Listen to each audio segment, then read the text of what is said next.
seconds. Right, that's good. I think we are live.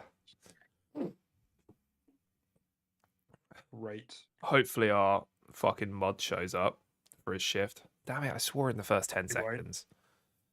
What is wrong with me? It's all right. You got out your system. We're not Yeah. getting any money from this anyway.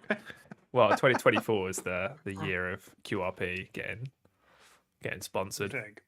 I think so, yeah. Yeah. It's that slow grind of 125 episodes for 60 subscribers. It's a real. We've got that grind set. Mm-hmm. And really, I don't know if you saw. I think I messaged you about it. Maybe I didn't. I can't remember. I said some like controversial shit on Twitter, like in the gaming sphere. Like I wasn't. You? No way. Political. No, I'm not. I'm not a controversial figure. But I did this one time, and the tweet got like 500,000 views. 500,000. And I was like, yeah, and I was like, is that all I have to do? Is that it? So maybe I think, guys, this year we just pivot into like gaming politics. You know, we kick open Gamergate again. Sony's got nothing for 2024. Yeah, right. We like console war. You know, we can say things like, you know, too many women in video games, things like that. I've been wanting to bring up that topic for a while, so that'd be great. Right. Yeah, you know, where are all the attractive women in video games? You know, that's another one as well. I think there's more. But I'll put it on the docket for now. Yeah, there's a lot more of women ideas. What episode are we on? Is it? No, I'm being serious. Is it what? Oh. Is it 125? Yeah, 125. Yeah. Sweet. Just put my charger in. Hang on. All right.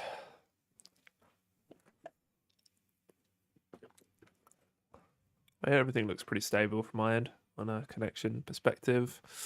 Hopefully you and Caden sound all right. Everyone sounds all right. Oh yeah, I haven't checked yet. Have a quick little go.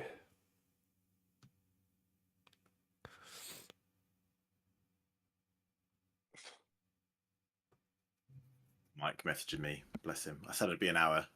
Totally forgot about this. I was like, lol. Yeah, Mike was pinging me invites this morning while I was squeezed in a little bit of Starfield. Caden just got him hooked.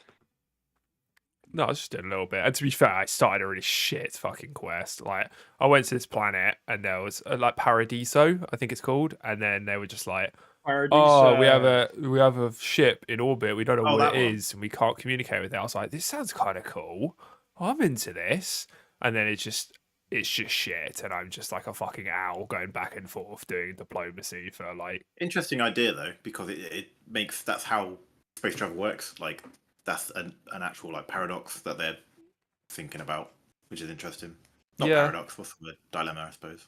Yeah. Problem. Yeah. I mean, yeah, I guess so, but it's just not really what I thought it would be. You mean like corporations owning planets? Yeah. No, as in the whole idea of if we were to travel out into deep space, by the time we would ever reach anything, the chances are we would have advanced enough so that we can just beat them to it, which is that premise. Are you thinking?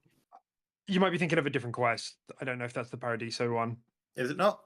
The one above the... Am I wrong? With the human crew have been in like a 200-year trip, like cryosleep, to get to this planet, and the planet's already got someone owns it and someone has it, but they're like, "Whoa, we want this. We have claim to this." It's like, I mean, realistically, you don't. Yeah. I just made them all slaves. Yeah, I think I'm just going to do the ground drive option. But I was tempted just to blow them up. I really was. Because one of the options were just like, oh, so the shit doesn't exist, so I just blow them up. And I was like, I really want to click that instead of just being like, these guys want to come here, but they want to work, but they want to work for a wage that's fair. So fuck off. What's going on here? This would be so much more exciting than it actually is. Although I wish, like, because I tried to just kill everyone. I just tried to kill all the corpos. But it doesn't let you. They just don't die. Yeah, some characters just don't die. Which people always criticize. People criticize Bethesda for that. And, like, I get where they're coming from because Actually, no. I think even in like games like Elden Ring, there are certain people you can't kill because it would break the game. Oh, definitely. Yeah, but you Yeah. can kill pretty much everyone in Elden Ring. Like it's a lot less than something like Bethesda. But they did that in Baldur's Gate. It's quite fun because like a lot of the times, if you kill like a major character, they'll have like a backup character to like fill in that spot. So someone went on a journey to try and kill as many characters as possible to just like stop a certain event from happening. Yeah. And like, and what it still happens, does it? Well, no, he got to a stage where it was finally just like, yeah, fine, you got us. Yeah. And they had like really rare dialogue for that situation, which is quite interesting. Yeah, that is quite cool. Yeah. But, Yeah, most of the time I don't think like it's great when games do like have the outlier things ready, you know, like, oh, you can kill the main quest giver and like they have something ready for that. But I don't always think I need it, but it was a bit disappointing in that case because I was like, I don't like any of these guys. I felt like for that mission, a lot of people would have chose to just kill the corpos who were just kind of they're buttholes. being a bit greedy. I mean, they had like an okay like justification for it, but they were there first essentially, you know. But you know, they were dicks, and I bet a lot of people would have just blown up the room like I did. Yeah, it's a shame. Yeah, there's a lot of people you can't kill in that game. But yeah. All right, should we Oh, you've literally just got it up, have you? Yeah, it was really struggling. It's where we need Joaquin. Tell me my hair's too long and tell me our podcast sounds shit.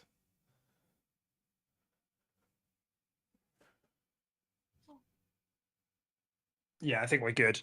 You might need to move Caden's camera down just a little bit though. There's a gap between. Oh yeah, no. In OBS can. Yeah, it was like that the other day. Caden's like, hi guys. Let me just do that quick. Yeah. Okay, what do we want to? What's on the docket? There you go. Caden is in his square. Fantastic. He's in a box. Nobody. A box that society put him in. No. Wow. Unboxable, mate. You literally are. Not sure about You're in a box room right now doing this podcast. Caden, this guy gets a house for 2 weeks and he's already like flexing on you. I mean, technically we're all in a box room. My room's nice, square. Yeah, it's Yours is 5 stories and 12 bathrooms. It's a lot of bathrooms, yeah. Sometimes I can take a dump in each one and not have to flush it for weeks. Just come back, it's still there. It's great. Wow. Anyway. Real dick move, Tim. Should we get going? Yeah. Hello? Caden, man. He's trying to fucking sideload YouTube. He's trying to. I was closing all my stuff, man? And it turned out you don't have to be here. Okay, you do have to be here. You're locked in. Mic, but here I am. Have fun with that. What's going on? Fuck's sake, yeah, you can start. For some reason, my notes are like really zoomed in. It's so weird, but yeah, let's get cracking. Oh, okay. Well, I'll start jingling and you can go. Okay. Hi, everyone. Welcome back to episode 125 of the Quick Resume podcast. If you haven't been here before, maybe you have. My name is Deck. Below me, that's Caden. Hello. And over there to my right, that's Tim.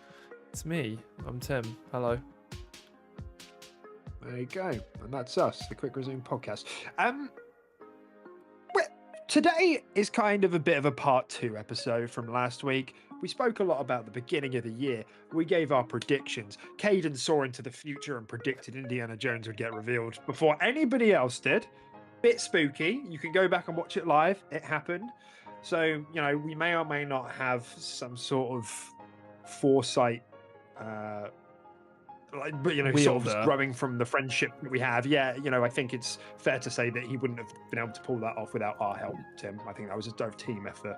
Yeah, I think so. Yeah. You know, And definitely nothing to do with the fact that if we just kind of all said a load of games, one of us was bound to be right. So I have my sources, you have yours. It's yeah, and that that's simple. yeah, and it's just in this case, I think your source is maybe some sort of inner sort of mana, some magic channeling ability. Yes, it is magic. It is. Yeah. Nice. So the good news is that Caden's his resources are low. You know, they've been depleted. He can't do it again this week.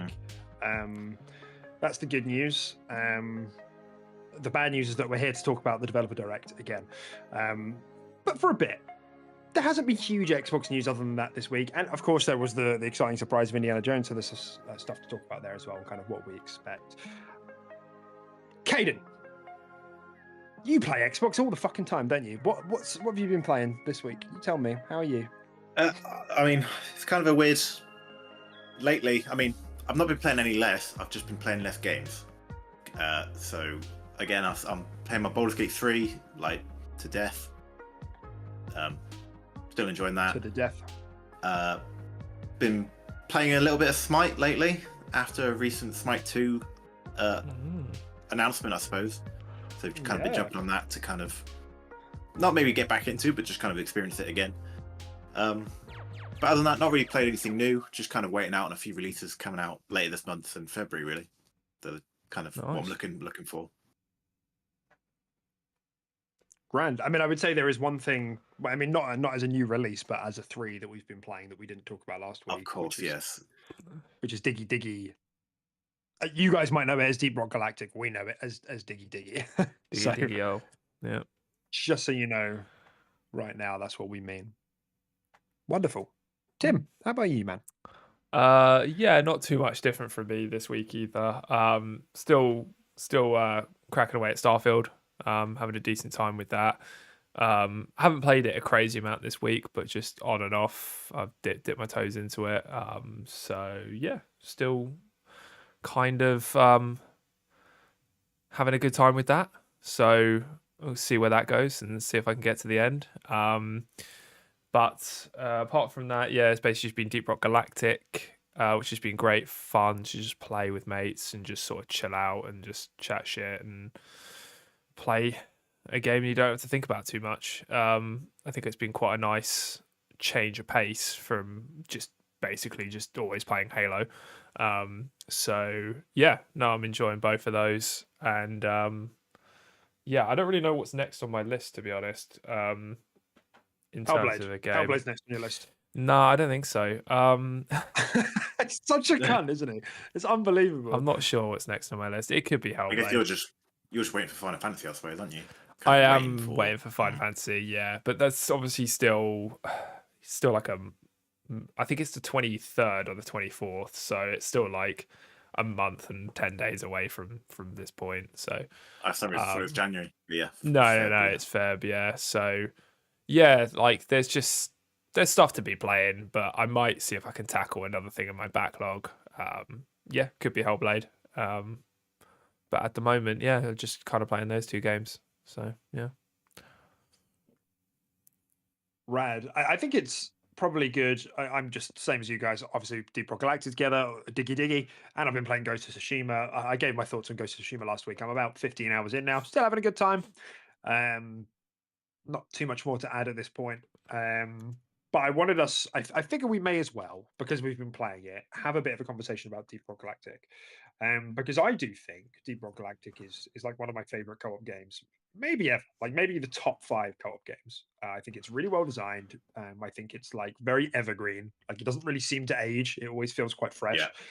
Because of the way they built the procedural generation, and it might just be the best use of procedural generation I've ever seen as well. Really, really well done, and it's been supported really well across the board. You know, it's been out since 2020, so it's coming up into its 4th year. And I think it was an early access from 2018. Yeah, that's right. Yeah, 2018. So I know me and Caden have played Deep Rock together quite a lot. Tim played it with us back in the day, but you kind of, I think due to circumstances at the time, Tim, you didn't play it too much with us. You kind of like jumped in halfway through. So it didn't quite gel at the time. But I'm just wondering like how it feels for you. You know, think of this as a bit of an impromptu. Is Deep Rock Galactic worth playing in 2024? You know? Yeah, Quite easily.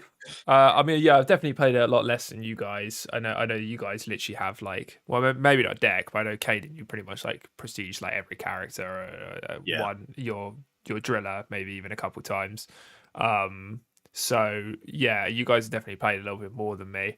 But yeah, I always played it a decent amount back with you guys, but yeah, I mean, starting back into it in 2024, yeah, like you're right. It just kind of seems like it just doesn't really age, and it just doesn't seem like it just kind of seems like it's just the same, but just more and better, just more things to do, more things to chase. And it's just one of those games where I feel like if you have a good group of people to play it with, it is timeless in that sense because it's very much sure you could crank up the difficulty and it gets quite tough, but I still think even when you're playing on has 4 or 5 and doing deep dives and all that kind of stuff, you can still just chat shit and just mess around. It's never like super crazy sweaty unless you get like a really hard seed or something. But and that's what I quite like about it. Like it can be challenging and still sort of keep you entertained and involved in the game, but never enough that it just feels like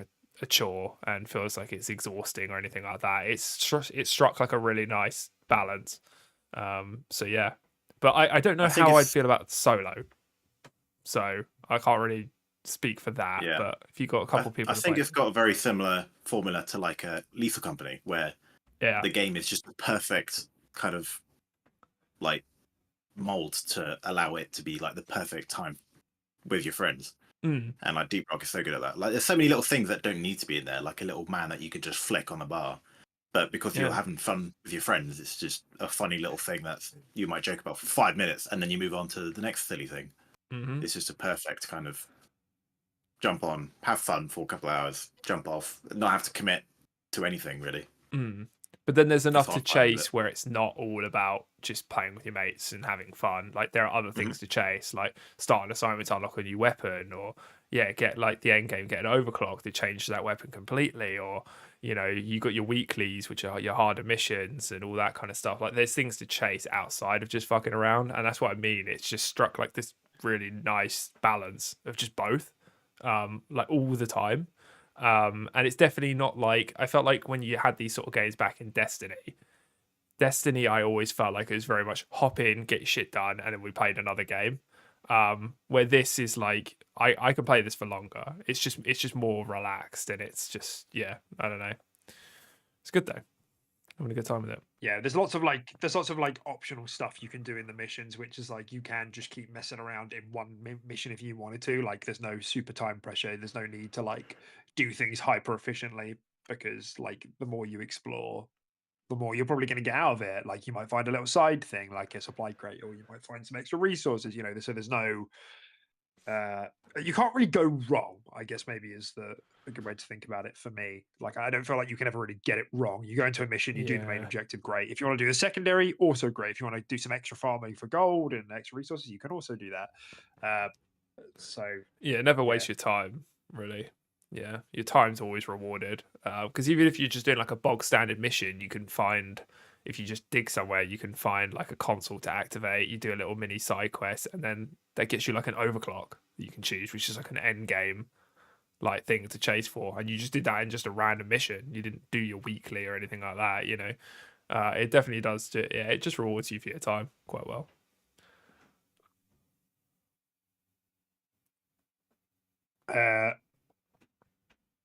The only thing that I will say I think stresses me out a bit about Deep Rock Galactic. So firstly, I had this last night. I went off to like just listen to a couple of podcasts, and I went to promote, which is like the equivalent to prestiging. We're all familiar with that.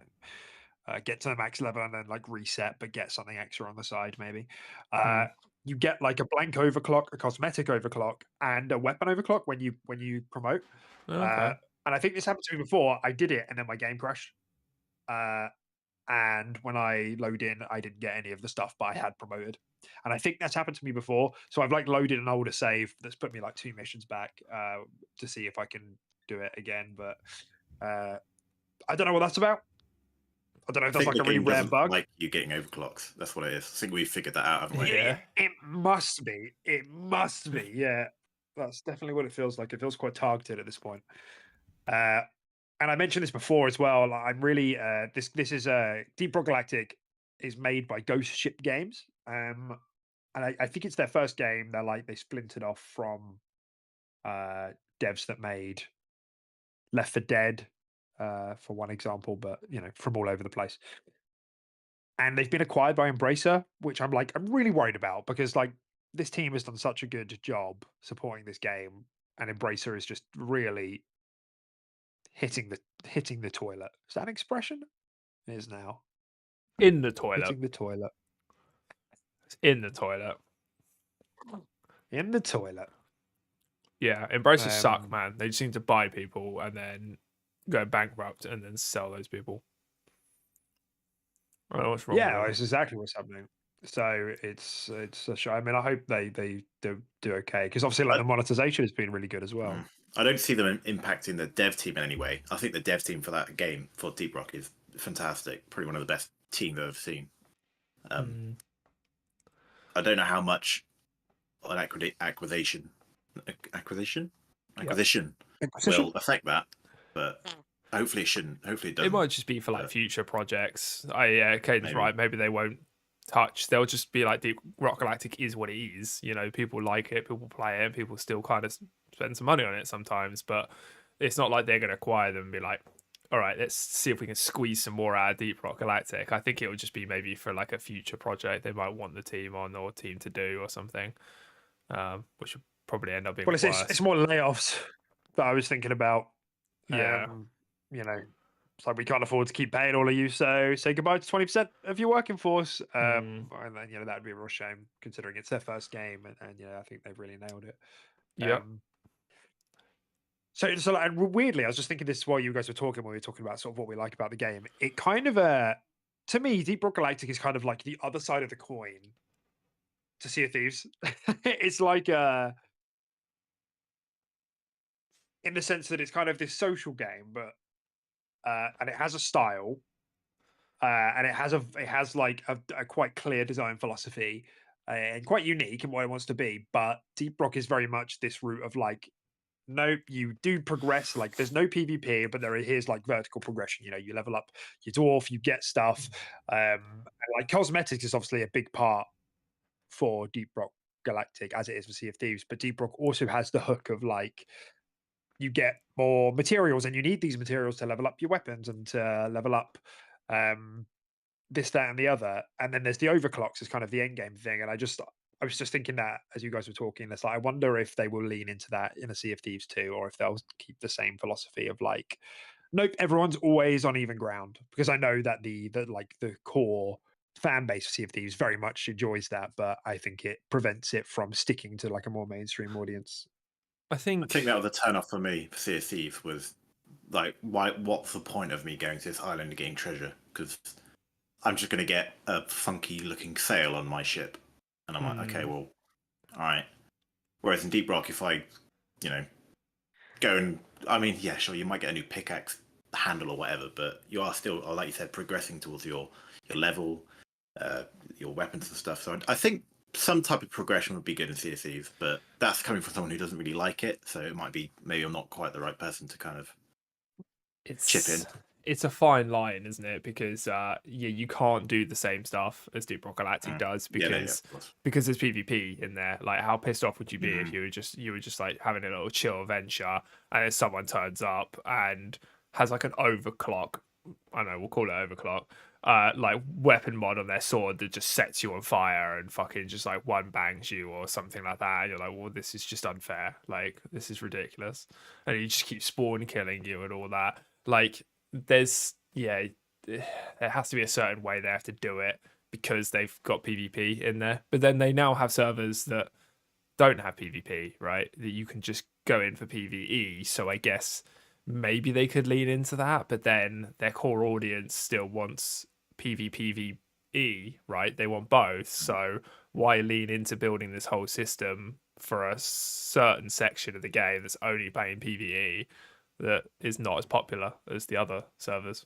So, yeah, I don't think they'll end up doing anything with it like that, but it's an interesting thought. Yeah, it just makes me wonder because I think because really, if you think about it, like most of the progression you do in Deep Rock Galactic is probably only like 30% as vertical progression, as in like, actually like getting better, like getting more perk points, like leveling up. Like that's probably and the other 70% is probably cosmetics, in terms of getting shit for your axe, like changing your look, getting camos, all the rest. So it's not that much, but nonetheless, it's enough to like add a hook of like, oh, I'm constantly working toward this goal of like improving or getting the newest thing that's going to modify my gameplay. Whereas that doesn't really exist in Sea of Thieves. Like you have all the weapons, everyone always has access to everything, like, and that's how it works. And they've sort of changed that a bit as the development has gone on. Like you can access, if you find something in the world, there are like limited use weapons that you can find, and you can use that, and that's kind of cool. But it's not necessarily, it's still not really vertical progression. So it always interests me because that was a big conversation around Sea of Thieves, and it's found its audience that really likes that horizontal progression. You just cosmetics is it really? That's like the main focus. But I do wonder if there ever is a Sea of Thieves 2 or whatever happens next with that. Like, do they rethink that philosophy? But I'd have to think no. But I think Deep Rock Galactic is a really good example of how that can be a good thing. But it's not like one has massively more players than the other. Like Sea of Thieves is quite successful overall in the long run. So interesting thought. Definitely. All right. So before we sort of get into the big news, then I would be remiss not to mention it. We were talking about it before the show went live. That being Smite 2. If you didn't know, I don't know. We must have spoken about it on the show before, but the three of us were big Smite mains, like scary Smite mains, like 100 days played in that video game on Xbox. Quite frightening amounts of money spent on Smite, especially Caden. Looking at you, Caden. Sorry to out you, bro, but Caden, you have to send us the amount of gems they give you. The legacy gems. I actually don't have to. No, I wanna see it. I want to see it. I'm actually really excited obligation because I can actually calculate how much money I spent. I mean, Yeah, to you how much could, shells and stuff. Like, what would you say? Like, could you put a number on it? Like, what would you guess? I'll need to see the storefront again because I can't remember exactly how much the big pack is. You know what I mean? Like, I think you're I can't probably remember off the top of my head. They were about 70, probably weren't they? around. I would definitely have got them in the sale, and not in the sale. I've definitely spent a must have few cracked £100. four figures. I think you're over £1,000 because I've definitely spent a few grand? hundred. Yeah, and I've probably spent a few hundred in my lifetime in it, and I think you probably bought thrice what I have. So you're looking at 900 plus. I didn't think. I Christ! I didn't think of the time frame. I was. I don't know. I think you have, mate. I think it's pretty. I think it's a pretty realistic thing to say. If I went up to you and went, "Hey, Caden, you probably have 3 times the cosmetics I have in Smite," you would agree with that, right? Yes. Yeah. So you like probably spent around 900. tier 3, no tier 5s, tier 5 skins. Yeah, I wouldn't be surprised. Okay. Which is fine because, like, mate, that's over how long, and that's over how many days of game time. Free, so like, fine. when you calculate that money spent to game hours, it's actually not that much money for the amount of hours of enjoyment you've got out of the game. It sounds like a lot, but when you break it down, like, it's a lot. No. But we kind of glossed over that. So with the new Smite 2, it's pretty much you're getting these legacy gems where it pretty much gives you all your money back to then get 50% off of the new items in the store, which I think is a really good way of approaching a like a live service model. Not live service. What's the model I'm trying to think of? Is it live service? Live service. Yeah. So obviously it's quite hard to create live service sequels, as we've seen with like Overwatch 2 and other titles. Typically, I'd say more often than not, sequels are seen, especially in the live service games, as kind of a bad thing because everyone, like you said, with time, money, everything committed into that game for it then all to just disappear. It's quite a tough thing to do. But this model sounds like it's fairly forgivable. It's reasonable. All around, quite a good way of doing it, I think. It's reasonable. It incentivizes people to make purchases in your game. Your second one, you obviously have to make money, but it also, gets them halfway to these new things because of what they put into the previous game. So it's a nice kind of middle ground. I still don't think it's perfect. And that's what I mean. It's really tough to figure Yeah, that out. I don't think I've seen any other game figure that out yet. yeah, Anyway, yeah. No, agreed. I don't know. There's a part of me that wouldn't mind if it just been like maybe give people less legacy gems, but let them handpick.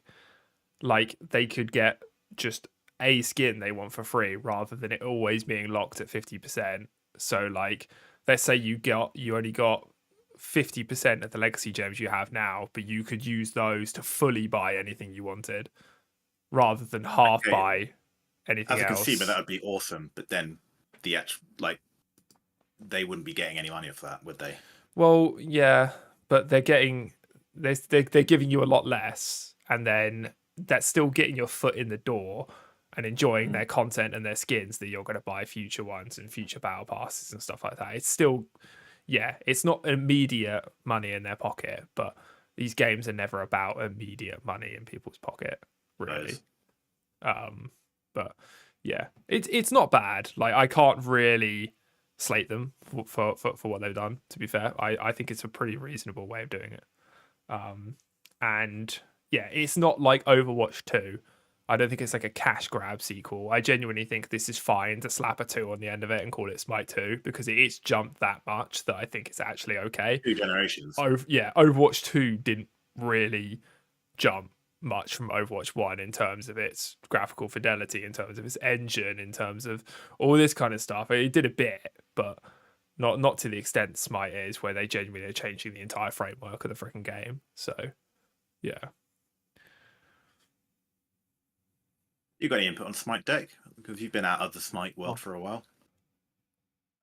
Well, I don't know. I was just enjoying listening. No, it was because yeah, I guess more broadly for people who maybe aren't like super into Smite and what we're talking about with gems, like the real dilemma is here is like how do service games pivot into releasing a sequel? And this is what these guys are talking about. You know, like we don't really think that anybody's ever nailed that. Like some examples I can think of is Destiny going to Destiny 2, maybe Division going for to Division 2, Overwatch to Overwatch 2 was a recent big one. I can't think of any more high profile ones. I'm sure there's been more, but they're difficult to do because I suppose if you really think about it, like what's the justification for making a second one? Uh, Well, for I, Smite, it was made on Unreal Engine 3. It's just running on modern consoles, but it's on Unreal Engine 3. The new game's Unreal Engine yeah. 5. I don't know if you've So, but seen. what does that do though? Like for them, like Yeah. is it? I mean, it's a facelift, I guess, but like what's the? I don't know. It's purely I'm sure they cosmetic. explained it, but I don't know. Well, it's purely cosmetic, I think, but they basically just No, said it's that not. It's with the there's a lot more to it than. yeah, I they don't know. did I don't they know. said that they It's had a needed. lot of future gods planned that could benefit from this upgrade. You know, like now that they're running it on Unreal Engine 5, they can make this god because of all the effects and particle effects and stuff like that. But then realistically, you could have still made that god in Unreal Engine 3. It just would have looked worse. Like the particle effects just would have been a lot less. It still is a facelift. And they're basically just being like, everyone can enjoy Smite. It's a lot more visual and the animations are nicer and all that kind of stuff. But it's not a necessary thing to be They are done. also completely overhauling the store as well, and relics, things like that. They're overhauling all of that. Okay. I guess this is the difficulty, right? Like because it's kind of a bit of a promise. It's like so we're changing engines, so we need to make a sequel that you're gonna end up you're gonna lose a lot of stuff for that, and you might have to buy the game. I don't know if it's free to play Free to still. play, free to play. Yeah. Yeah, okay. But again, that's not the case in all of these games. You know, like Destiny 2 still being a full price game, for example. So, and then they say, well, yeah, the reason we're doing the sequel is because we're upgrading X, Y, and Z, whether it's the engine or whatever. And that means we can do a lot more stuff in the future. It's a bit like buying a console. Like you kind of want something at launch to prove to you, oh, yeah, that's why you're making this new console and I'm losing all of my stuff from the previous gen. At least speaking about, you know, before we had backwards compatibility and that stuff. And I don't know if I have seen that in the trailers that I've seen. Like what's the justification? Like they're saying in the future we can do this, that, and the other, and that's great. But it's like, was that really worth trading out everything I owned and all the time I sunk and all the money I sunk? Well, not all of it, but whatever they're not willing to refund me.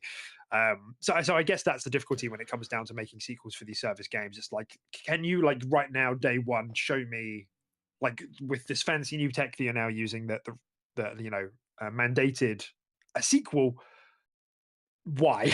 You know, It's not where's mandated, that by the way. gone? Smite 1 still exists.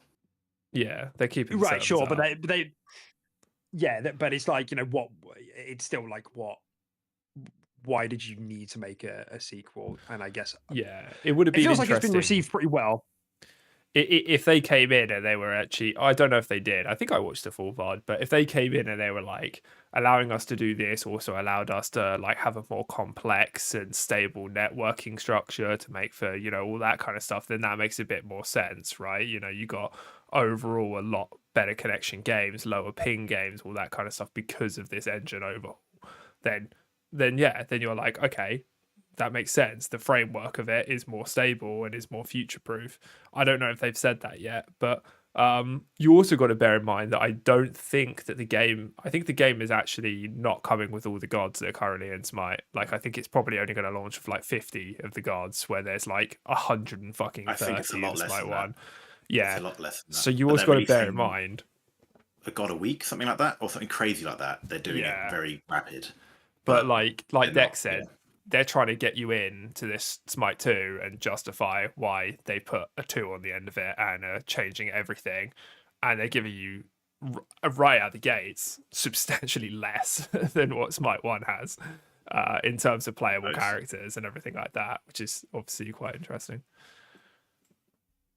It's just a pros and cons thing, and I think it's like it's really hard. Like Kane said, like it's kind of impossible almost to get this messaging right because you know, like I think and this is the thing I was getting at. Like, I think part of the reason you make a sequel is because you want an uplift in money. Like, yeah, okay, you can do it. Like, we've reached the point where the technology has moved enough, and we can really make some changes to the game. But at the same time, if we want to keep doing this, we need more money. You know, even with the free to play model, you know, it's still going to encourage more purchases. So, and I think people can get a sense for that, which is why this is always an impossible thing to get correctly. Because you know, you think about like World of Warcraft, that's still going. There's not World of Warcraft 2. You know, there's plenty of games like that. I know we just had Counter Strike 2, which I don't really know how that went down. It's the most played game on Steam by a lot. So I think it's doing fine. Is Counter Strike 1 still playable? Oh, I actually don't know, to be fair. Not sure. What was the game that actually did like an engine overhaul just in the game? Some game did that recently. They like upgraded all the graphics, but just kept the same game, the same application, the same launcher. What game was that? Yes? Not... It was something we played as well. Really? Yeah, and they just made everything look like way nicer without changing anything. What the fuck was it? I can't remember. Oh well, it'll come back to me. Oh, it was Fortnite. Fortnite did that, didn't they? Remember, they made that whole shift and completely changed engines and made the game look so fucking pretty, but they didn't put a Fortnite 2 on the end of it, did they? Yeah. Yeah, I guess it's just difficult because obviously we're just looking from the outside in, but that is how most people are going to see these sorts of things go, you know. And so it's like it has to look appealing to people to like, because it's possible, you know, Smite could really gain. Like, I do think Smite was a bit underrated, to be honest. I don't think it ever quite got the traction it wanted to. Really good for consoles, you know, because of the perspective of a MOBA. You know, and this could really help the game, you know, on consoles, particularly with Xbox. Smite has been aligned with Xbox from the beginning. It came out in early access on Xbox. I don't know if you guys knew that. Like, if we were on PlayStation, we wouldn't have been able to play it for most of the time that we did. So, you know, it could really help it. But yeah, you're right. Like, maybe there was some limitation that prevented them from keeping it the same. You know, I really have no idea. You know, but it's just, again, it's a hard sell for them, probably because it's probably quite complex and quite technical. We'll be trying it though. Yeah.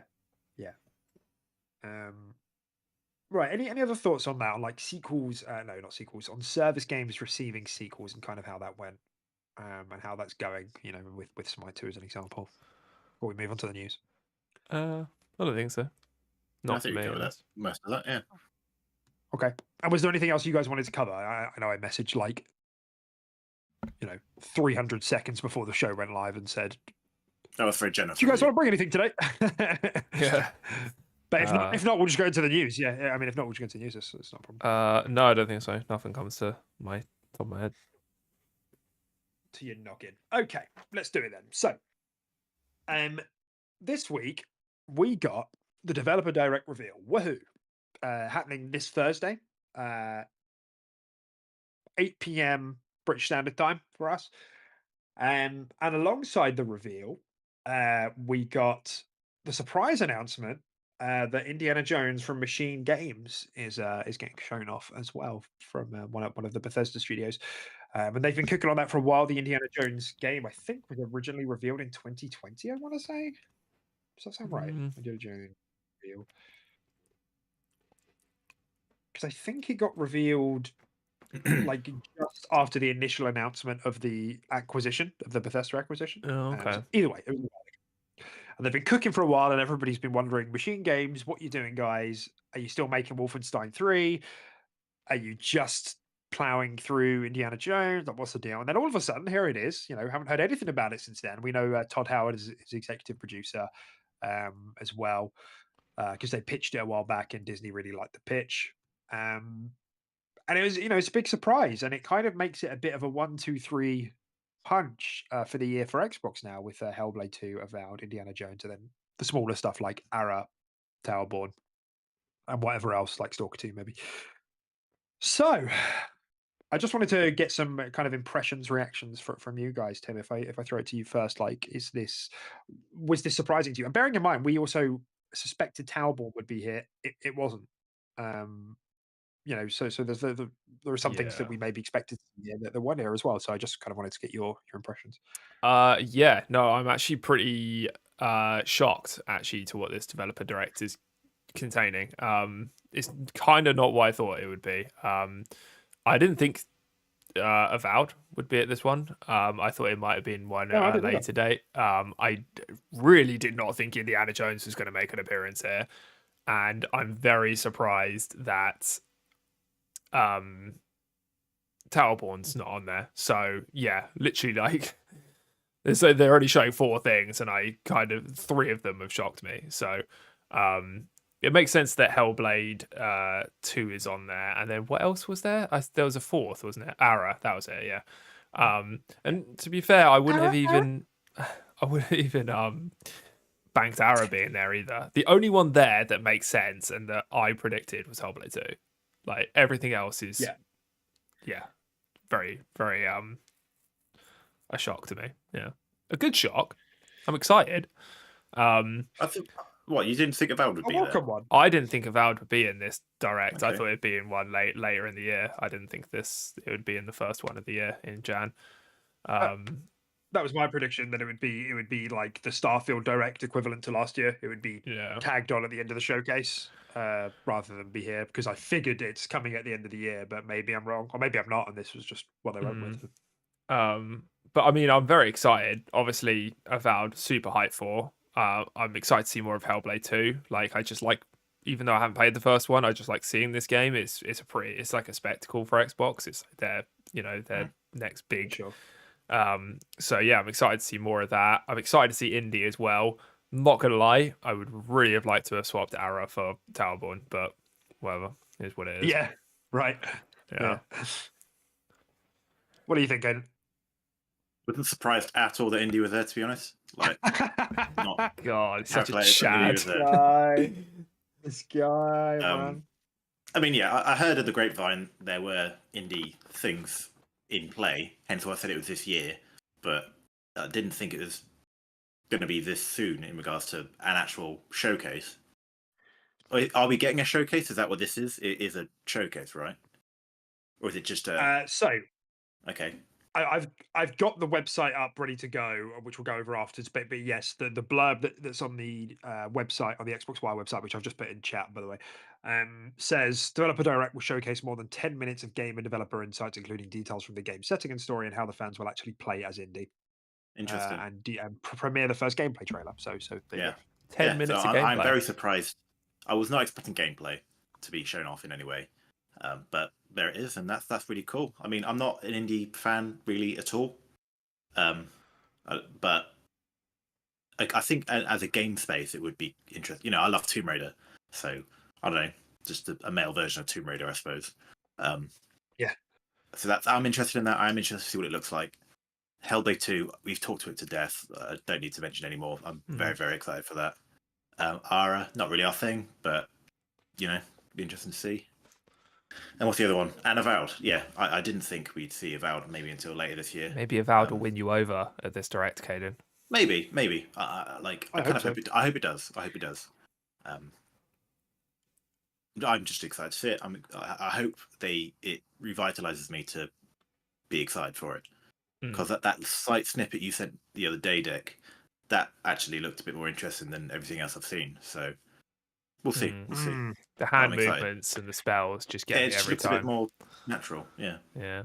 Whereas it's not like Skyrim where it's like. Yeah, exactly. Yeah, just holding it. What do we What do we think for indie? Actually, do we know if indie, like, what style of game it is? Do we know if it's going to be first or third person? Nope. I expect. What do you think? Well, Machine Games make first person. They make first person.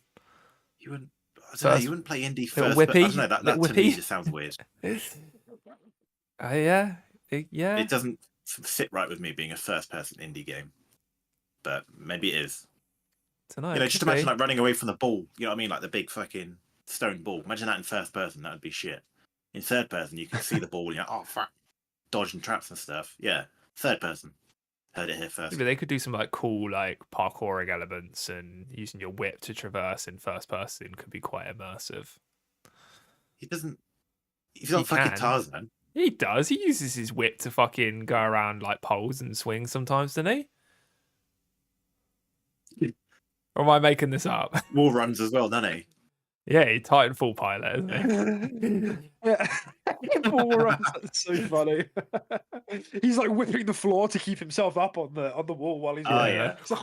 yeah, using the momentum. Yeah. Oh, I can't wait. Yeah, did you not? Because he's like a fucking Looney Tunes character, isn't he? He spins the whip above his head. He flies. Off, yeah. Like a helicopter. Oh, man, I'm buzzed for that game. I actually don't know. I think at times he does use it for traversal. The only we don't know. We have nothing concrete about how the game is actually played, which is why I suspect they've worded that in that very specific way. But I think a couple of things that Todd has said seem to make it sound like it's a bit of a mashup, maybe. And I mean that in the sense, you know, like kind of how Uncharted is. You have even though it's all third person, it's like there's vehicular elements, then there's like shooting elements, like you've got a gun. You know, you're like you're shooting a gun in first person, like from a helicopter or whatever, and then there's third person, and then there's platforming. I suspect it will be like that in terms of the actual first person. The only reason we want to say that is because Machine Games like makes first person games. Yeah, it makes sense for it to be third person, like with the mashup, but maybe there is some first person elements. You know, maybe the actual shooty parts do play in first person, and again, that would be fine, but a little bit weird because Indy only really like uses a pistol and a whip, and it's like I don't see Indy walking around like two-handed an AK and like an RPG, you know, like a Kimbo Aziz. Like I don't know, man. He does, man. Well, we'll see. I guess I think the internet will react a bit weirdly if it's first person. I suppose. Yeah, I do think I'm like 95% sure it's going to be third person. Oh no, yeah, I'm totally with you, Caden. It should be a third person game. I just think, it's just first person is a possibility based on Machine Games track record. It doesn't mean they just can't make third person games though. But yeah. And even if it wasn't, I would trust Machine Games to make it work. Like I could see, like in my head, I've pictured like a bit more of, you know, like a South American 1960s version of Bulletstorm, but with maybe like toned down a couple of levels, like but with the whip, you know, they use like the plasma whip, just like with you kicking people into spike walls, is he? Yeah, like seriously, yeah, like he gets to really whip guns out of people's hands. You like slap people into walls, like maybe not like, you know, super stuff like you whack them into the floor and then they bounce up 10 feet in the air. Like maybe not that, but you know. I think that could work. I do, but I think, you know, Machine Games. Caden, have you played Wolfenstein? Yeah, they're great games. Okay. So we're all in agreement. These are really solid first-person games with at times quite novel mechanics. And also, I think they're a bit underrated in terms of storytelling and writing. Wolfenstein with BJ Blazkowicz and the rest. They're surprisingly good stories with like twists and turns and good characters. Not Youngblood though. So yeah, not Youngblood. Though. We don't talk about Youngblood. Which is annoying because it was a cool premise in my opinion, but it was just that time when Bethesda were getting forced to make like co-op and multiplayer games. Yeah. So I think this is really interesting. And this is so I read out the second half of the Indiana Jones bit, but the first bit says this: Machine Games, the award-winning studio behind the recent Wolfenstein series, will reveal their upcoming Indiana Jones game, an action adventure that puts players in the leather jacket of the legendary archaeologist. Okay, so no big surprise, but I do think it's quite interesting. I forget that Indiana Jones is an archaeologist. I don't know. At times it just feels like a guy exploring, American man, killing bad guys. Yeah, just American Man X. Yeah, exactly. Like But yeah, I guess he's an archaeologist, isn't he? I'm like UK, and I'm not like a fan. I did watch maybe 2 months ago. I think I watched the first one, which is Raiders of the Lost Ark. Yeah, the first one. Raiders of the Lost Ark. I think it's the second one. I think that's the second one. Temple of Doom. Temple of Doom is second, I'm pretty sure, and the last one I think is the Last Crusade. Okay. From the original trilogy. And I think it was fun. You know, it was like a solid 7 or maybe 7.5 out of 10. It was a fun time. Aged a bit wonky in places, but generally it was a good time. I think it's, it is like the granddaddy of like the archaeologist action adventure genre, isn't it? Like your Uncharted, your Tomb Raiders. So what about the Mummy? So, I don't think that wasn't first, was it? I don't know. So Brandon Fraser. Brendan Fraser. Yeah. Brandon. I've got Brandon Fraser. Brandon Fraser. I've got a question for the group. Is Brendan Fraser an attractive man? Yeah. George of the Jungle, absolutely. And the Mummy. So specific. George of the Jungle, those abs, I'd lick him dry. Yeah, he's pretty attractive, dude. Especially in The Whale, or whatever it's called. I think so. Yeah. He's got a big jaw. Yeah, he does have a big jaw. Big jaw. Like a homunculus. You like big jaws, do you? We're live, yes. Deck. Okay. Yes. I was really worried what kind of response you were going to do. God. All right. So I think while we're on the topic of Indiana Jones, let's keep it rolling. This kind of feels like most people I speak to about an Indiana Jones game, they're like, yeah, okay, cool. Okay, cool. Like it's met with this kind of like lukewarmness that I think we've kind of put on display today as well, because it's it's a bit dated. The last few films haven't really hit. They've been okay. I haven't seen the recent ones, so I'm kind of curious, like, to hear. Let's say Machine Games nails the presentation. The gameplay is like this sick blend of genres. There's this wicked mechanic where Indiana Jones has to whip his hat and get it back on his head like fucking Mario to get a boost. Who knows? They nail it. The story looks interesting. There's like some really get a boost. He becomes an elephant. Whips the hat onto his head to get a boost. God, employ this man. Employ him now. Never work in video game design. I bet Mario literally does that, so I don't want to hear that. Yeah, but Mario is a fucking cartoon. He's a cartoon man. Mechanic in the game. You okay? You bet me right now. Go on. I don't think it's going to be used to have a temporary boost of fucking speed or charisma. No. But you think it's going to do something? Is that your argument? Well, it's quite vital, isn't it? Do you hear this kid deflecting? Yeah. I get it. Fine, the hat will do something. Okay then. Let a man flow, would ya, for once in your life? Fine, I'll just We shut up. interrupted a vital, brain thing right now. I don't Keep think it's going. gonna like give him an extra heart, like a 1-up. More realistic than a boost. I don't think it is. Anyway, like, let's say they nail it. The gameplay looks great. The premise looks great. Everyone's excited. Like, does it being Indiana Jones like help it here, or is it just kind of a bit of a? It looks good because the game looks good, or do you think there's like a bit of a? Does the IP kind of like help it? Like catalyze the excitement a IP little to bit? begin with, as of right now, I think is hurting it because the games right now aren't really for that generation. Yeah. You know, like, I just think Indiana Jones is an outdated character that isn't really relevant at the minute. So I think right now it's probably hurting it. But like you said, if the display, if the presentation is attractive, I can see that actually working in its favor, and like doing the opposite effect of actually, oh, Indiana Jones is cool. So that's what I think. I think it'll do the opposite if it comes across really quite nicely. That's what I think. I agree. Any thoughts on that, Tim? Yeah, no, I'm in the same camp as Caden. I think I don't think initially anyone's looking at Indiana Jones and pre-ordering it solely for the name. I don't think it carries that much weight right now, especially with this generation. But I do just think if it's a cool looking game, and it looks and plays well, people will also just be like, "Yo, I can get my Uncharted fix here, so let's do it."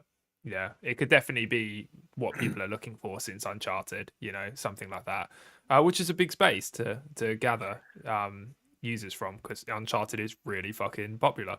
So yeah, I think the gameplay will speak volumes for how successful it's going to do. So hopefully it has a good first showing. I think it's quite necessary for it to have a good first showing. Yeah, well said. Yeah, I agree because it's one of those things where it's like the transmedia effect really kicks in. With your cyberpunks, with your witches. Like if people like what they see and it comes out, it gets an announced date for this year, which I'm presuming it will. I'm presuming it's going to be this year. Then like people start getting investment and excited about the IP again. People might go back. If it's on no Disney, it's on Disney.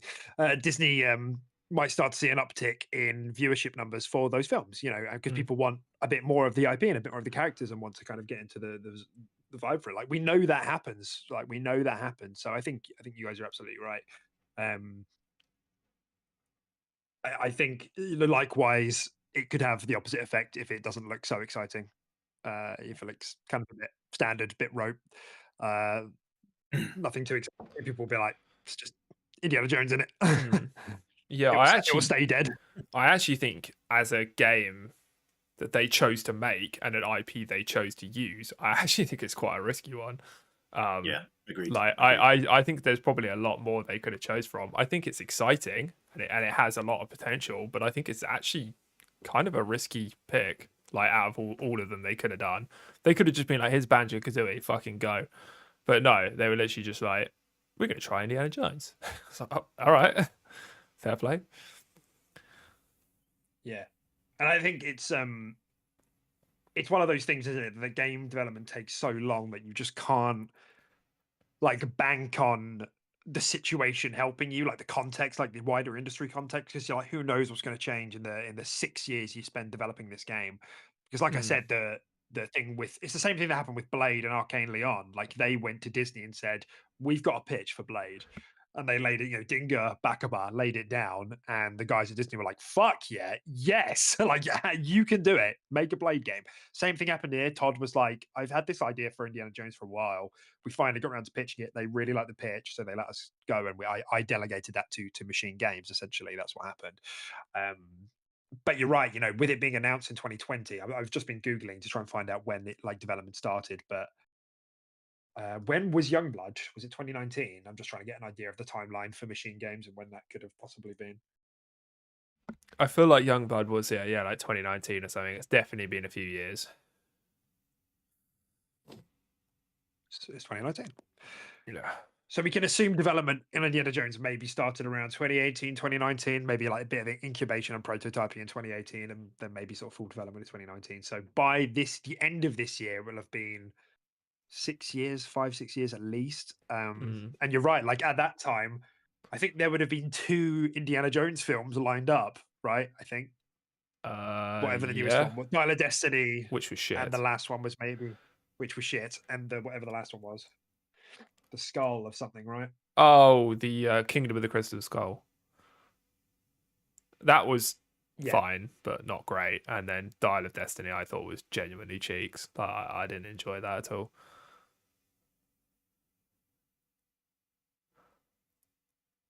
Or am I being stupid? Was that a while ago? Was Crystal Skull a while ago? Yeah, Kingdom of the Crystal Skull was a while ago. Yeah, it was longer than 6 years ago, I think. So has Dial of Destiny been the only one, like in like the of recent, yeah, like, in the last year or two, yeah. Fair enough. Few years. Even then, you know, Todd's pitching the game. Disney's saying, "Great, you do that game. We like that pitch. Line it up around the same time as Dial of Destiny. It's a good time. We're having a good time." You know, COVID happens. Development for the game gets delayed. Development for the film gets delayed. The film comes out. The film sucks. now the game's coming out like, you know, a year or two later. And really, I don't really think they're going to affect each other one way or the other. I mean, maybe, but you know, it's just one of those things. So, like, yeah, coming back to what you said, yeah, it would have been. It's risky now, but when they pitched it, it would have felt probably like quite a safe bet. Yeah. And as well, like, so this is the other part, like, I wanted to talk about, like, who the fuck is playing Indiana Jones? So, like, what are they going to do with the characterization of Indy? Like, how's that going to work? I'm assuming Harrison Ford isn't going to be in because not Crystal Skull, the Dial of Destiny was meant to be the final one, right? Yeah. I haven't seen it, so I don't know if it was like a cliffhanger or something. Like, I don't know. Pretty sure it's the last Indy movie, yeah. So, like, what's the deal there? Like, are they getting in the younger guy from the Solo film? They had a younger guy do one, didn't they? I mean, there's plenty of voice acting talent. It doesn't have to be a A-list actor. Yeah. I don't see them doing that. They just need to hire someone who's from Get Texas. Nolan North on it. Yeah, exactly. Troy Baker, woohoo! Get fucking what's the guy's name who does Kratos? Something, I don't know. Yeah, get him to voice Indiana Jones. How hilarious would that be? Boy. Oh, Chris Judge. You talking about Chris Judge? Whip. Yes. Oh, Whip. Yeah, Chris Judge. Oh, you boy.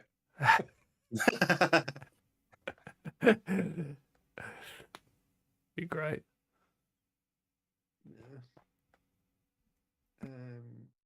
Yeah, I can't find it, but there was like a prequel series that they did, and I can't remember many of the details. But yeah, like you're absolutely right. Like maybe they just get someone in, but it does interest me, like not just how the writing for Indy will be, because if it's successful, obviously I suspect they'll want to do sequels. And also, yeah, like what's the voice acting going to be like? Because it's not like James Bond, you know, where somebody different plays Bond every now and again. It's only been Harrison Ford in terms of like the mainline series, so it makes it a bit more of an interest. And also, I wonder, like, are they going to try and ape it? Like, are they just going to try and, like, your job is to clone Harrison Ford when it's like 20 years ago, like maybe 30 years ago. They tried doing that in like Mortal Kombat with Terminator. They've done it with a few characters where they've got someone to just pretend to be, and you can feel it, and you're just like, it's a good impression, but because it's not Arnie, it's like, ugh. So it's a tough one. I hope they just do their own thing, personally. Yeah, because I will say, like, can only hope.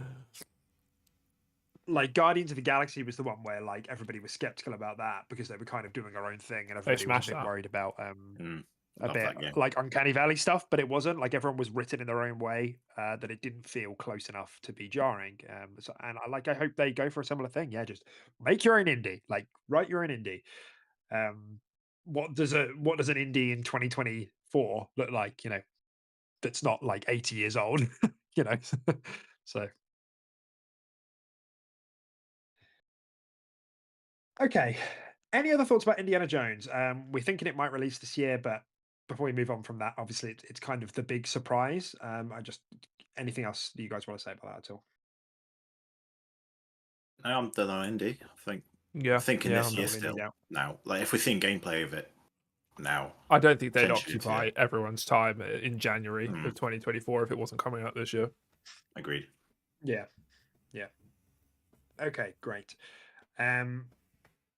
Avowed, you mentioned I sent a GIF over to you guys in our chat, hadn't I? That you said like looked kind of appealing, and that was just spliced gameplay that came from Clobbrill over on Twitter. That was just spliced gameplay from what we saw at the showcase last year. So I'm curious, like how are we? I mean, Caden, you felt a bit more lukewarm on Avowed than we did. So I'm curious, like, what do you need to see from Avowed as Obsidian's next big RPG? You know, as the Outer Worlds was to fall out, Avowed is probably going to be to Elder Scrolls, more compact version, their take on it. What do you need to see from Avowed to be like, I'm excited now.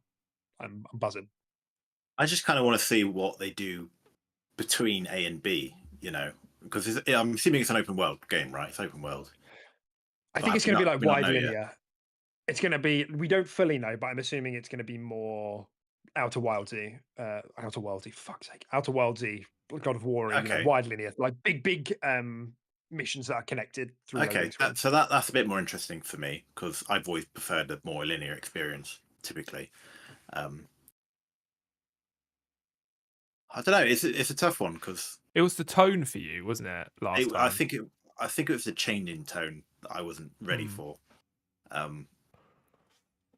Yeah, I just need to see more. You know, like I'm tired of these 2-second clips and then cutting to a bear with mushrooms on his head and then a skeleton. And I'm like, oh, what's going on? Yeah. Are you just So how what's your sort of vibe on just like a general RPG tone anyway? Like do you like the idea Like do you like fantasy RPG, fables and stuff like that? Or are you I like more Fable high 2 more than fantasy? Fable 3 because Fable 2 was a bit more kind of not darker, but Fable 3 was a lot more childish, I felt, compared to Fable 2. Yeah. So you're not a Remember big that? fan of like your whimsical RPGs, your colourful RPGs. No, You I like a want a bit more high dark, high fantasy. fantasy. Okay.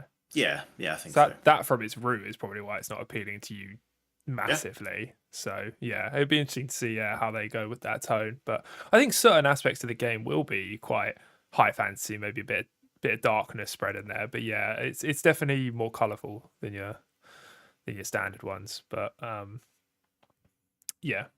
but we Yeah, know that's it's not like a comical game. No. Like it's not like the world of Eora is quite grim. I think there you will know, be quite a bit of. I think they'll sprinkle humor in there though, more than like Elder Scrolls games. I just think that's just what Obsidian does. Like the Outer Worlds was Obsidian, funny yeah. as well. I think it will be more humorous That is a than an comic Elder game, though. Scrolls. Yeah. Yeah, I don't think it'll be quite to the extent that is, but I think it'll have more humor sprinkled in it than the likes of other RPGs that you see that look similar. I think. But Tim, I've just put that GIF in the chat if you just want to play it while we're talking about Avowed. It'll just take you to a Twitter page. okay. And this is kind of the other side of it, Caden. Like for you, when you're looking at like the combat and what I'm sending in chat and what Tim is about to put on the screen for all our visual viewers, like what parts of that do you like? What part of you made you raise an eyebrow that was like, oh, actually, maybe this could be interesting. I guess it's giving off. What was that EA shooter that came out recently? That magic shooting game, Immortals of Avium. Yeah, so like. Yeah. It seems there's just a lot more kind of character behind casting a fireball or swinging a sword and stuff. I don't know. Yeah, just looking at that big fireball looks pretty sick. The sword swing looks very reactive. Shield bash like almost like a kind of ability. It looks pretty interesting rather than just me have a sword, me swing, me have a fireball, me throw kind of thing. It seems a bit more. A bit more kinetic, isn't it? Yeah. Kinetic, yeah.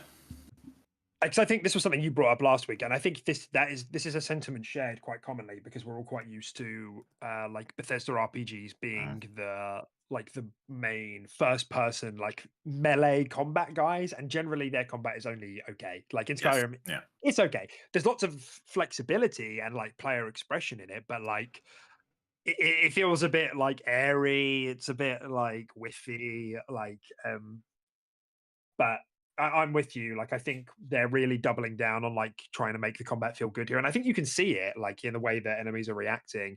And again, I'll call back to Grounded. You know, I think Grounded.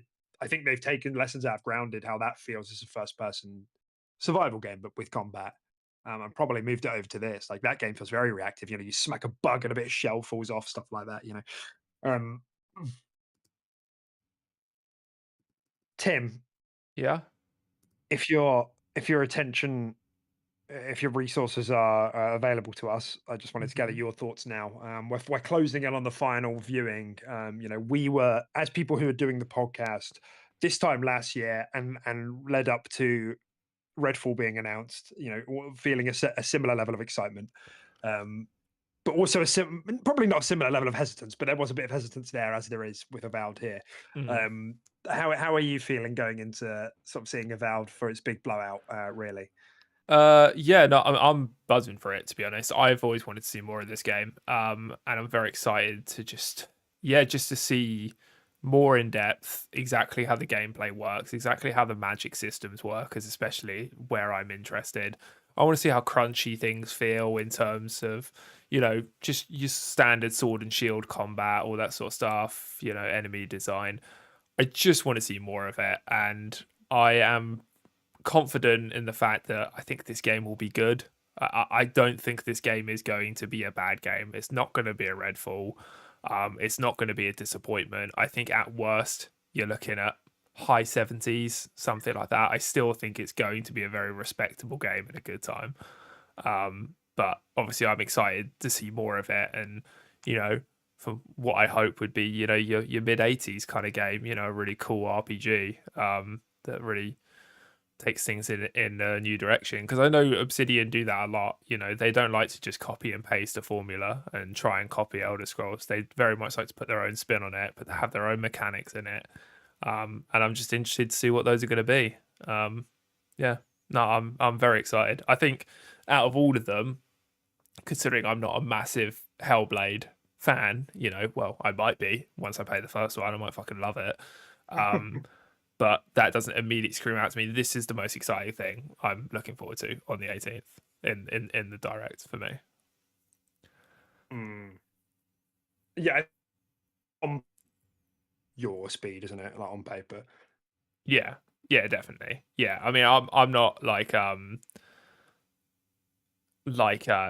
in the sense I need a more of a dark, gritty, high fantasy RPG. I do like those as well, but I do quite like an RPG that doesn't necessarily tick all those boxes and takes its own directions and everything. Yeah, I just feel like it's going to be my speed, and I feel like I'm always going to pick this game up and play it. I just hope it's a banger. Yeah. Yeah, I'm with you, and as well, there's this kind of more than maybe any of the other games at this direct, or maybe even just any of the other developers owned by Xbox. Like there is this kind of optimism for Obsidian. Like everyone kind of wants Obsidian to do well. Like everybody wants them to show Mm. what they can do when given the budget, given the time. They've had these smaller hits recently, which have all achieved like mid to high 80s, and their last big hit of the Outer Worlds also was a mid 80s. So I suppose everybody's hoping that Avowed is like a little bit bigger on that, a bit more of an evolution, and can maybe push even a bit further. But I'm with you. I would be very surprised if this game comes in below 80s. At worst, I think high 70s, and I think I'd really like it to be their defining game that maybe comes in a bit higher into to high 80s. Um, Nines these days near impossible, and I think I think Obsidian's lack of focus on visual fidelity will probably hold them back for that. Even though I think it looks great, it's just not like this kind of hyper realistic thing. So I think that'll probably hold it back. Mm. Annoyingly, I don't think that's fair, but it's just how it works. Um, it's just as you guys were speaking, it just very quickly reminded me of something that one of the I think it was the director said about the game, Carrie Patel. She was talking about like skill trees and stuff, and they were saying that they spent a lot of time focusing on making sure leveling up and skill trees aren't stat bonuses and are more like changes or gains in abilities, Good. which I think is great. And it was just worth mentioning that Something because obviously Starfield should have they've done. got a big focus. right, you know, they've put a big focus on this magic system, and I hope that they're really able to flex that. And that's the thing, we haven't really seen. Someone who doesn't know what Avowed is could have seen the trailer from last year and just said, "That looks like a fun MMO." Like it wouldn't, like, you know, it was a bit like it didn't really give much away about like what's unique about this game. And that was like my thing when we spoke about this last week. I was like, what makes this different? Like, what makes Avowed stand out as a open world or wide linear fantasy RPG? Because we've had a lot of them, and I want to know what this one does that makes it special. And it's, you know, the magic seems to be a big emphasis, so I feel like that's going to be a big part. Yeah. So we'll see. But overall, it's feeling like the temperature's quite high on Avowed. Feeling quite excited for it in general across the board. Caden may be warming up to it, but still wanting to see more. And let's not forget there are guns, guys. Guns. Guns. Love me The some old guns. flintlock. Magic and guns. Maybe there'll be some magical. If there's a magic gun skill tree, 11 out of 10. That would be pretty exciting. Like if I can fire a bullet out of my flintlock and then like pull it back and forth between like the orc I'm shooting. What? Surely that's just gonna have the bullet go 11 at out a of 10. less velocity than just shooting it out of the gun. Yeah, but I'll fire it first so it penetrates, and then I'm going to pull it back through. Start spinning it around. The bullet. Spin it around. Yeah, and then maybe expand it. Like, or you could like slow motion curve it into wherever you want to hit them, like their head or like fucking arm or shoulder. Drop, shoot him right in the fingies, and he drops his sword, and then you fucking put a gun in his mouth. Yeah. I've got a little conductive bullets. Fire one into your brain. Fire a lightning bolt at your friend, and it will conduct to the bullet. The possibilities truly are endless. Find his family, threaten his wife and kids, get him to swear slavery to you, and he's your companion for the rest of the game. You can do all that with a gun. So a lot you can do with a gun. Go to the local bank. Give me your money. Get chased by the police. Kill them all too. Live in hiding for 5 years. Change your identity. 4 stars in the top right. Helicopters chasing you. Live off baked beans for 6 years. There's a lot you can do with a gun.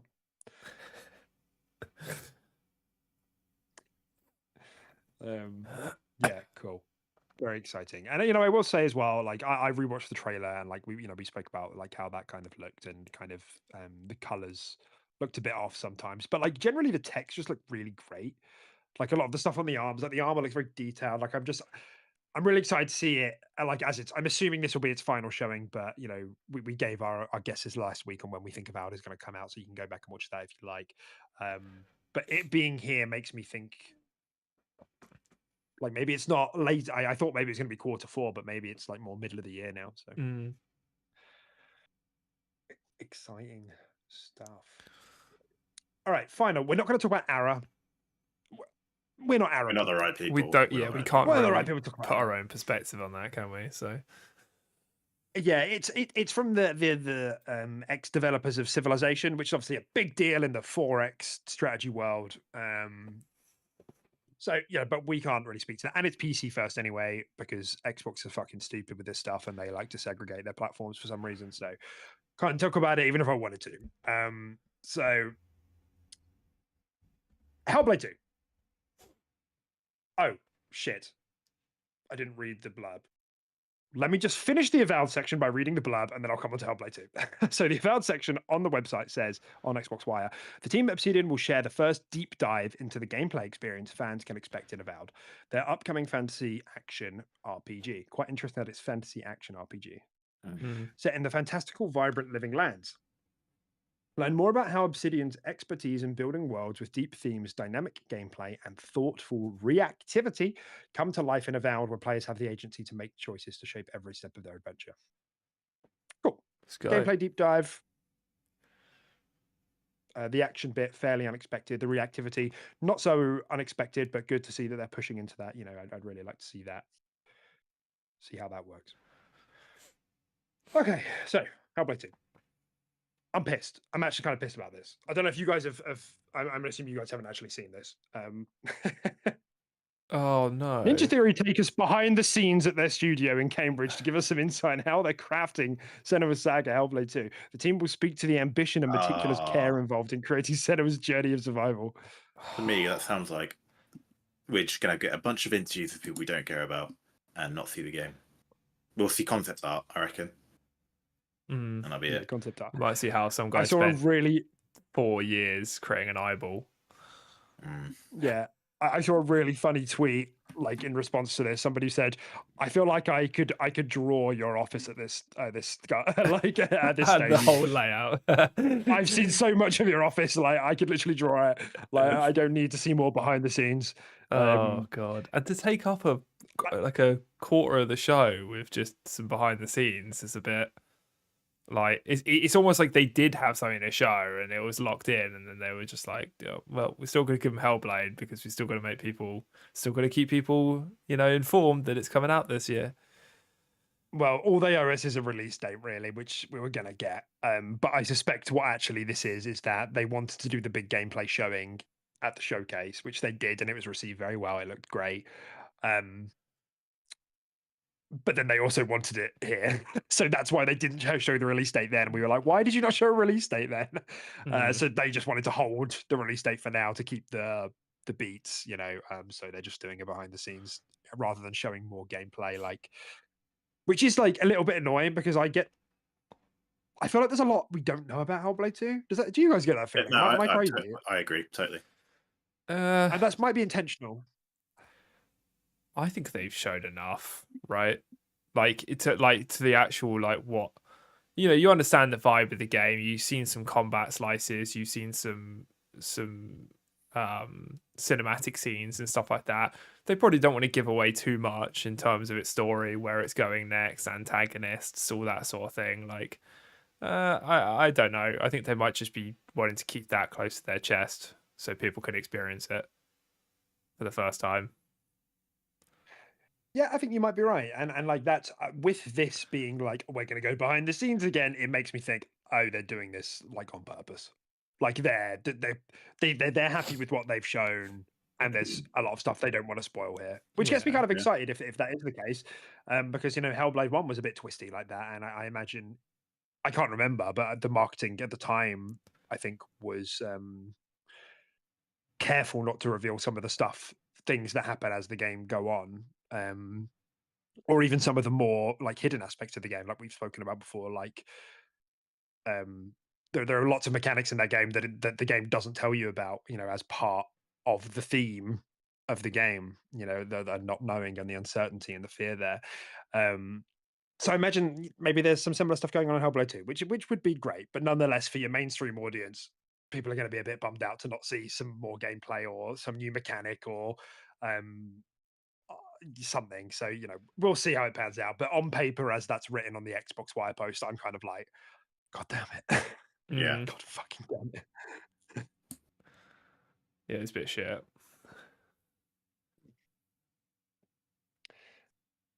I'm expecting, I don't think we have an actual time on how long the show's going to be. I'm just going to quickly check what last year's was. I think last year's was like an hour and a bit. I think it was under an hour and a half. It was like an hour and 15 or something. 44 minutes and 1 second. Yeah. Which felt about right to me. I think in my head I was like between 40 and 50 minutes. So we know we're getting a 10 minutes, more than 10 minutes of indie. They don't detail the time for the rest, but you could probably assume that each game is getting 10 minutes 15. each. Yeah, unless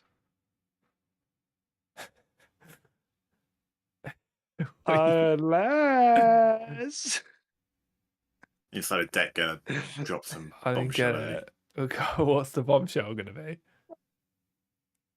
I don't know.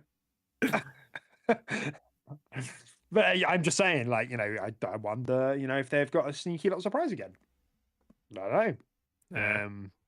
But because on paper, last year there was also 4 games announced. At the show there was Turn 10 with Forza Motorsport, Mojang with Minecraft Legends, Arcane with Redfall, and ZeniMax with Elder Scrolls Online, which is such a weaker lineup than this year. Yeah. Yeah. At the time, it felt okay because Redfall we were like somewhat excited about. Forza, okay, Minecraft Legends, okay, and then obviously Hi-Fi Rush came out over and kind of kicked it up a notch. But this year, like the Avowed, Hellblade 2, Indiana Jones, that's already like whoa. And maybe Indiana Jones was the surprise. Like maybe that is it. But I'm just like curious. Where's my pot game? Where's my pot game from Double Fine? I want to be a pot. I want to shape a big penis pot, like that scene from Ghost, like really sensually and slow. But they make it, or is it Spirit? It's the film Spirit. I can't remember. Idea. It's like I know. what I'm talking about. Yeah, I know the what you 80s mean. film where they're like making the pot around each other, and I want to do that with you, the viewer.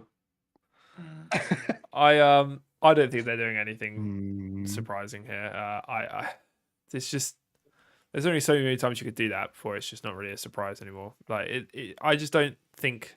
Plus, I think the lineup, like you said, is stacked enough. I think Xbox's year is stacked enough. I don't think they need to be dropping in any fucking stealth drops or any surprises. I think it just speaks for itself this year a little bit.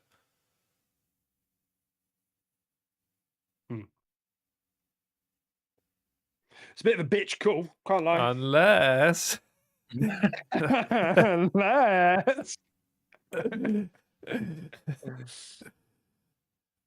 I would say odds on. I would say like you think we're getting killed. I would say like 60%, 70%, 70% chance of a surprise here. I don't know if there'll be a shadow drop. I wouldn't put money on that, but I like a fifth game. I would say yeah. There's probably something smaller. Like a surprise. Simply because you mean literally like a title announcement or like that kind of. Or do you think it could be something like the Microsoft Rewards overhaul? They're just like we've done Microsoft Rewards. Unless I hope Phil does that. He comes out and is like, thanks for joining, everyone. Today was a great show. That's everything we got for the year. Unless and he does it for like 10 seconds and then the show just ends. It just ends. It just leaves. So what do you mean by that? What do you mean by that? What does he mean? Well, the reason my reasoning is that just because there's so much shit going on at Xbox at the moment, there's got to be some teams making some smaller stuff that have something ready to show. Power World. Actually, that could just be like that hasn't got a date. That could literally just be like, yeah, that's out today. It does have a date. No, it doesn't. Yeah, it does. I'm taking it out for a glass of wine, nice roast dinner. Look, it doesn't have a date. Bet you my fucking girlfriend's cat. It's Thursday. It's out on Thursday. Yeah, it's out. No, Friday. Yeah, Friday. Really? That's hype. Mm-hmm. We would have become Power World, mate. Is Pokemon with guns? Am I right? It's a survival game. Mm-hmm. Really? Yeah, you build shelters and it's a survival game, and you shoot stuff, and you catch your mons. You give them guns. And you shoot. Do you actually? You give them guns? They have guns, yeah. You strap them to them, don't you? Yeah, the actual mons have guns, yeah. What? Literally on the cover art, there's a giant furry yellow thing holding a minigun deck. I'm sorry that I haven't studied the Power World cover art. What do you Fucking mean hell. Studied? It's what it is. Yeah. Man's crunching out a minigun. Use your eyes, you'd see it. Yeah. Literally. Eyes where? Where? Have you sent it to me? No, I don't know. So. I thought we were an Xbox podcast. This shit you should know, man. Power World's a big release. Power World? That's so funny. I really like the idea of just like catching animals and just like duct taping like an AK-47 to its like appendage. It's like a really like, cute like to a seagull's wing. And it's all it wants is just some bread, and nah, we should give it a gun instead. Go. Fucking kill more of your kind. Become the alpha. Yeah. Man, what a game. Yeah, I'd say so. I'd say we get a little summon. Don't know what it is, but I'd say we get a Diablo little summon. content. Yeah, Diablo 6 coming now. Just skip Diablo 6, guys. Diablo 6. Built on 6, Unreal 6. Engine 9. Yeah. Yeah. Coming out 2052. You're welcome. What a reveal. Hopefully Our they do last like reveal. a Lilith chat GPT. An AI. You can put Lilith in any Chat situation. GPT. Any. Any. What do you mean? What, like a voice? Like a voice for... I'm so confused. No, Deck, you innocent little bean. Thanks, man. Kid hell. It's the nicest thing someone said about me, like in the last hour, at least. That you're a nice bean. When do you think Talborn's coming out? When now it's not in this direct. Yeah, it's a really good question. Actually, we should probably have spoke about that instead of whatever that was for the last 5 minutes. Unless Talborn gets stealth dropped, I'm calling it. No. I'm calling it. Come on, Caden, say it. You will things into existence. You need to say No, it. it's not. Yeah, that's because I know things, and I know that's not. That's funny. Yeah, to be fair, like there was a report earlier in the week that it's probably slated for the second half of the year now. Damn. But that's like still grain of salt stuff. Mm. Yeah. Okay. So, but I mean, unless I'll take killer joke in 5 minutes. Yeah, I can't do this. Yeah. Cool. So Caden, you're saying nothing. Tim, you're saying something. I'm saying something. That sound right? No, I said nothing. Right. If you're wrong, Tim, you owe me like a pair of socks, a new pair of socks. All right. Well, a pair of socks I've only worn once and washed once. I want to get rid of a pair of socks. You can have those. Please don't just go into your bin and give me the leftovers. A pair of crusty socks coming right up. Fucking. He's devolving. He's devolving into Dobby. You think it's going to be a stealth drop from Devolver Digital, do you? Okay, I'm moving on. No, actually, I'm not. I think we're kind of done. We're kind We of are. done. What time are we at? 1:30. Yeah, we've kind of come to the end, so that's fine by me. Anything else you fuckers want to say? No, I really wanted to do the unless joke there when you said we're done. The willpower. I would have laughed. I would have liked it. God. And we just end it, So, and then we've we got just our come thing back now. on with quick resume podcast without Caden in brackets. Round 2. Yeah.